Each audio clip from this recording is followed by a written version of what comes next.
All right, welcome to the Property Advisor. What is the deposit? The deposit is often referred to as the earnest money deposit. You'll hear realtors call it the EMD. It's like when you go to buy a truck and you like the truck and you say to the guy, hey, here's $300, I'll be back in a few days. And you go to the credit union, you get your money and you come back in 3 days. You left him a deposit. Well, the same thing happens with real estate. When you write up your real estate offer, you're going to put a deposit in there, and that deposit will go to escrow. How much is the deposit? Usually it's 1% of the purchase price.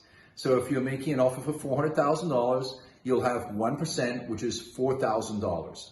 Now that is negotiable.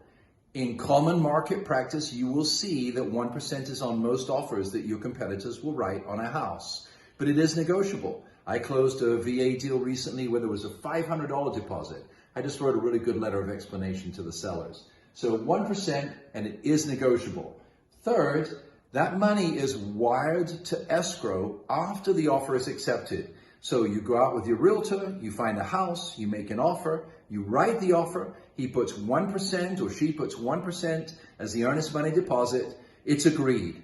Within 3 days, you will need to wire that money to escrow. You will get a secure email, do not wire it without, with secure instructions to make sure that it goes to the right destination. That's your introduction to the earnest money deposit, or the EMD. Hey, if you're watching on YouTube, please click subscribe, turn on bell notifications, and select all so you don't miss any of our information. Thanks so much.